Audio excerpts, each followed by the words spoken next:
Learning Unreal Engine until I love myself. Day 6. Today we're going to animate, and oh boy, is that a scary concept. But I wasn't too scared when I went into this, because I had done some stop-motion animation in the past with my Legos, and it was 10 years ago. It's been a minute, but I remember the core concepts, and I was not too worried, but I should have been. The first thing I did was I took a look at how long it takes the original frog in the original game to go from one square to the other. See, if you look at this game, it's actually based on a grid, or at least the player movement system is based on a grid, and I think the placement of all the tiles are too. I found this very helpful speedrunning video, which has a timer in the bottom right. Wow, I can't ask for more than that. Thank you, Big D. If I go frame by frame through his video, you'll see that each hop takes about 0.35 seconds. That's not a lot of time to animate. So 24 frames per second times 0.35 seconds gives us about 8 frames, which is interesting. If we can imagine a frog going through the full animation in 8 frames, that's kind of weird.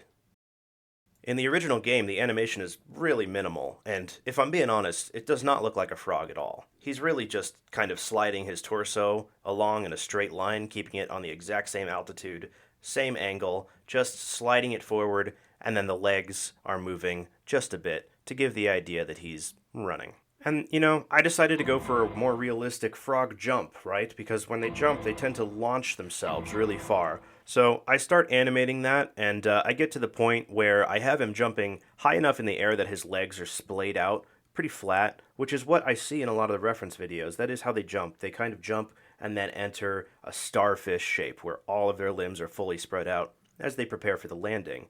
But then when I play it back in only 1/3 of a second, it totally makes sense that it looks bad, because gravity doesn't pull things down that fast, which means that that's why they have him in the original game kind of walking instead of jumping.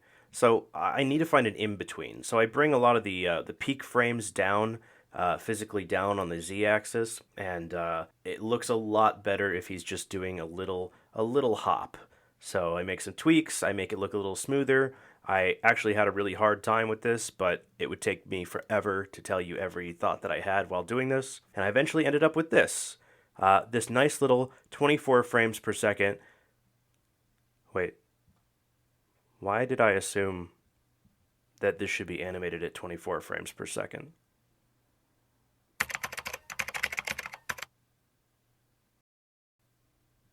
Fuck. Thanks for watching. Love you. Bye.